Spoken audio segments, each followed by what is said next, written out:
Im Nationalparlament und er tritt besonders für Bürgerrechte ein und ist bekannt geworden für seinen Kampf für die Gleichberechtigung von Lesben, Schwulen, Bisexuellen und Transgender, gegen Homophobie, Frauenfeindlichkeit und Rassismus. So hat er sich in diesen Kämpfen einen landesweit einen großen Ruf erworben. Er hat begonnen mit seinem politischen Engagement in Basisgemeinden und in der katholischen Studentenbewegung. Er arbeitete danach als Hochschullehrer und trat auch als Buchautor hervor.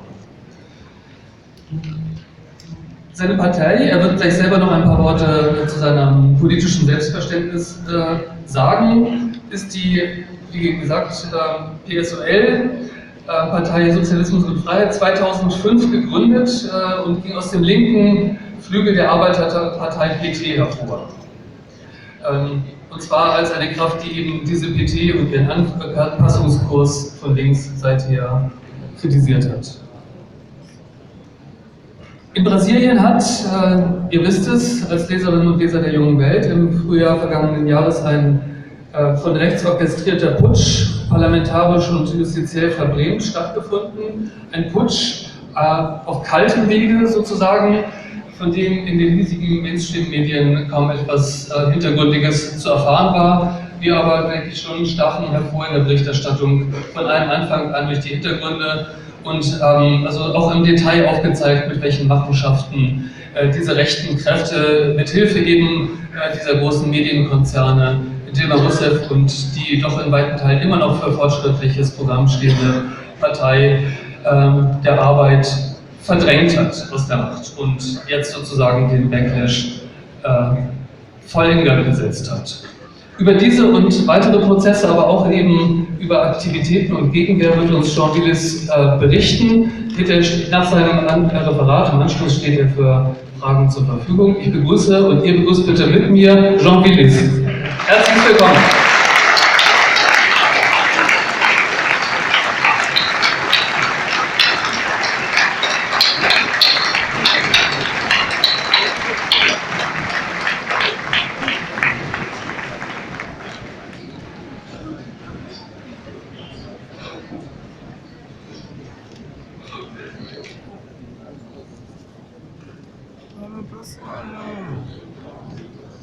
Bom dia a todas e todos vocês. Para mim é uma honra estar participando dessa 22ª Conferência Internacional Rosa Luxemburgo. Me sinto privilegiado por ter sido convidado a traçar um panorama das esquerdas, e assim eu prefiro, esquerdas no plural, no Brasil e de certa forma na América Latina, e também para falar da ascensão da direita na nossa região. Mas antes disso, é sempre bom a gente marcar o lugar de fala, o nosso lugar de fala.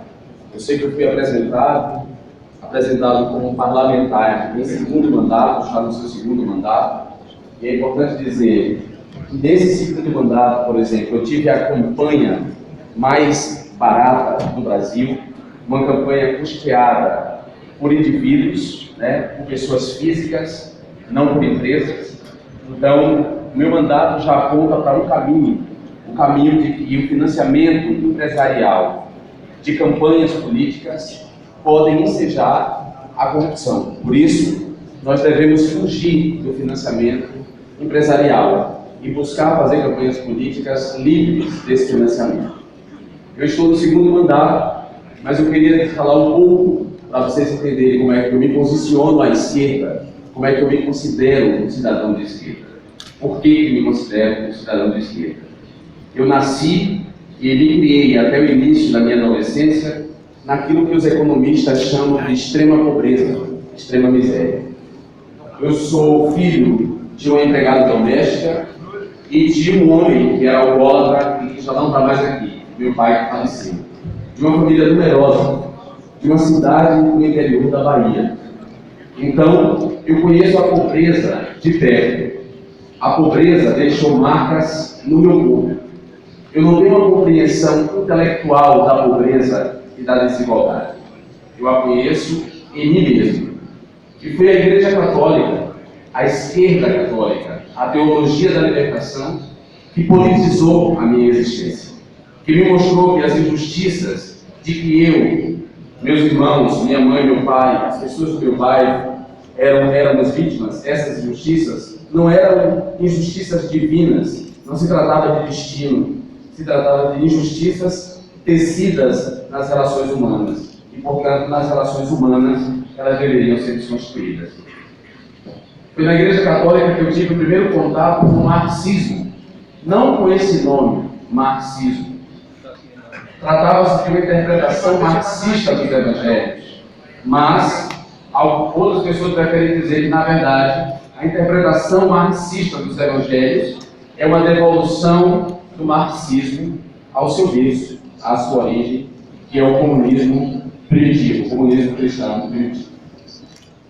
Dito isso, marcado esse lugar de fala, que é para não dar a verdade absoluta ao que eu vou dizer, relativizar sempre o que eu vou dizer, dito isso, eu começo então a minha explanação sobre o panorama das esquerdas e a ascensão da direita no Brasil. Eu vou ler, porque isso vai ajudar os tradutores, foi um pedido dos tradutores, e creio que também vai ajudar a audiência. O Brasil é um país formado sob o signo da violência. A princípio, de colonos portugueses e espanhóis contra os povos originários. Depois, contra os povos da África subsaariana, levados para lá como escravos e contra seus descendentes. Depois, contra os movimentos republicanos, democráticos e abolicionistas que contestaram a monarquia portuguesa, os imperadores brasileiros e os coronéis da velha república. Depois, contra os movimentos anarquista e comunista durante o Estado Novo, década de 40. Depois, contra a esquerda e a contracultura nos mais de 20 anos de ditadura militar. E é importante sempre lembrar disso. O Brasil viveu mais de 20 anos sob uma ditadura militar, que se encerrou em 1988 com a promulgação da Constituição Cidadã, a Constituição de 88. E toda essa violência real e simbólica concebida, perpetrada e estimulada por setores hegemônicos da aristocracia, das oligarquias políticas, da plutocracia e da burguesia, em nome dos seus privilégios e das riquezas das quais se apropriaram, toda essa violência foi recalcada por uma relação que um dos intérpretes do Brasil, chamado Gilberto Freire, batizou de relação Casagrande e Senzala, em que o algoz é ao mesmo tempo o benfeitor, o protetor, e por um discurso público que nos apresenta, inclusive a nós mesmos, como um povo cordial, pacífico, alegre e miscigenado. Creio que essa é a visão que a maioria das pessoas tem do Brasil, de que somos um povo pacífico, alegre, miscigenado, cordial. Não que não sejamos também, mas a paz que reinou entre nós sempre foi uma paz em que só um dos lados em conflito podia falar, e a outra se calava de medo daquela outra parte. Em que a alegria era e é mais uma resposta à dor, à opressão, à privação, mais um ato de resistência do que de celebração. Os oprimidos do Brasil, quando podem cantar, cantam de dor. E em que a miscigenação, nascida sobretudo da violência sexual contra as mulheres negras e indígenas, ou do uso que estas fizeram do sexo como estratégia de defesa e mobilidade social, disfarça relações eivadas pelo racismo. Ora, isso tudo mais o débito histórico do Estado-nação em relação a um sistema de educação formal de qualidade, capaz de construir uma maioria solidária, empática e crítica e autocrítica, e as experiências traumáticas ou histórias de vida individuais levaram a maioria a recalcar identificações imaginárias, a conservar preconceitos e ressentimentos que, em tempos de crise econômica, que são os tempos que estamos vivendo, em tempos de crise econômica e queda do poder de compra numa sociedade que associa a felicidade ao prazer, ao poder de comprar mercadorias, combinadas com o estímulo de uma mídia de massa desonesta intelectualmente e com acesso da maioria às novas tecnologias da comunicação que permitem a associação em redes e o anonimato, esses preconceitos e ressentimentos arraigados e naturalizados expressaram-se em discursos de ódio e atos agressivos contra quem contraria de alguma forma esse status quo, essa ordem tecida historicamente. E é óbvio que as vítimas de agressão, pela mesma combinação de fatores, mas como uma reação, não ficaram nem ficaram passivas. Os que produziram historicamente esse estado de coisas que estamos vivendo no Brasil, os que produziram historicamente, eles são os responsáveis pelo clima de violência política que hoje nos encontramos. No Brasil, pessoas que vestem vermelho estão sendo agredidas. No Brasil, políticos de partidos de esquerda são agredidos em aeroportos, são insultados e são filmados e expostos na internet. Podemos dizer que no Brasil, a direita triunfou, e triunfou dessa maneira, agravando uma crise econômica que de fato afeta o mundo inteiro. Uma crise que começa, se é possível dizer, onde começa essa crise, em 2008, a crise do superprime dos Estados Unidos, que afeta o mundo inteiro. E que o presidente Lula, até então, dizia que no Brasil chegaria apenas, para usar as palavras dele, uma marola. Não chegaria uma onda grande, mas uma marola. Mas a crise chegou em 2013, no primeiro mandato da presidenta Dilma Rousseff. E a presidenta Dilma Rousseff, no pronunciamento do Dia do Trabalho, sinalizou que os mais ricos, os banqueiros, os rendistas, pagariam mais por essa crise. E essa fala da presidenta Dilma despertou nas elites econômicas um ódio. E as elites econômicas começaram, então, a tecer o impedimento da presidenta. Para isso, contou com um parlamento dominado, comandado por uma figura política que agora se encontra presa, Eduardo Cunha, que foi presidente do Congresso Nacional.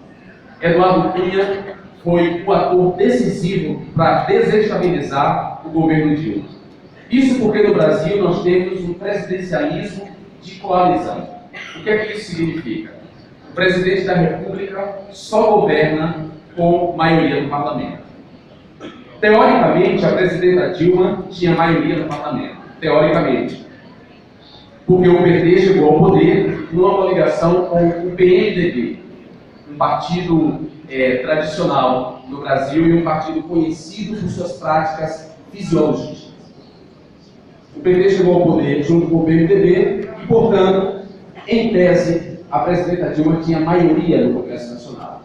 Mas na prática não tinha, porque Eduardo Cunha começou, como presidente do Congresso, a sabotar o governo Dilma, a apresentar projetos de lei que prejudicavam a política econômica da presidenta Dilma, que não era uma política econômica, não era a política econômica esperada pela esquerda ou pelos movimentos sociais de esquerda que lhe garantiram a vitória.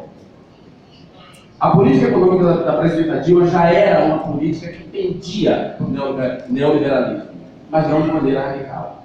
Ainda assim, as tentativas dela de manter a economia estável, as tentativas foram fracassadas porque ela foi sabotada pelo Congresso Nacional. Então nós temos agora, no Brasil, uma nova forma de golpe, não mais um golpe militar, protagonizado por baionetas, por fuzis. Um golpe que é, na verdade, um conluio, digamos assim, entre parlamentares e setores do judiciário. Há, por um lado, um rancor de classe, um ódio mal disfarçado das elites econômicas que sempre foram donas do país e ficam revoltadas com o fato de uma doméstica, um jovem negro ou um morador de uma favela poderem estudar na universidade ou viajar de avião. Eu faço essa referência porque a era Lula, os anos Lula, promoveram uma mobilidade social sem precedência no país. Mais de 40 milhões de pessoas saíram da miséria. E os pobres passaram a habitar lugares até então eles estavam excluídos. Esses lugares, por exemplo, eram as universidades. A chamada política de cotas, as políticas de reparação, as políticas afirmativas implementadas pelos governos petistas, pelos governos Lula e pelo governo Dilma, promoveram essa mobilidade social e isso despertou um ódio de classe nesse país, como eu disse para vocês, historicamente dividido e comandado por uma elite predadora. E há também uma crise que é produto dos próprios limites do projeto neodesenvolvimentista da era. Ou seja, o próprio projeto, o que a gente chama de lulopetismo, tem seus limites. E esses limites ficaram expostos. Porque se 40 milhões de pessoas saem da miséria e passam a comer carne, ou a comer 3 vezes por dia, como disse o presidente Lula, essas pessoas, depois de matar a fome de pão, vão querer outras coisas. Essas pessoas queriam outras coisas, porque essa mobilidade social não foi combinada com uma educação política. As pessoas que se mobilizaram socialmente, identificaram essa mobilização com a sua igreja, com o pastor da sua igreja, com Deus ou com méritos próprios, e não com políticas públicas. E isso fez com que essas pessoas exigissem do governo Dilma muito mais do que os governos petistas já haviam dado. Por isso, em 2013, aconteceram as chamadas Jornadas de Junho de 2013, em que as ruas foram tomadas de pessoas. A princípio, de movimentos sociais de esquerda, que estavam contra a falta de transparência nas obras para a Copa do Mundo e para as Olimpíadas. Não havia transparência nas obras de infraestrutura. Havia acusações de corrupção. E por isso, parte da esquerda foi às ruas protestar contra esse governo. Mas a intenção dos movimentos de esquerda não era derrubar o governo Dilma. A intenção era tão somente fazer com que o governo Dilma cumprisse aquilo que prometeu durante a campanha. Porém, as elites econômicas, sobretudo aquelas que se expressam nos meios de comunicação, viram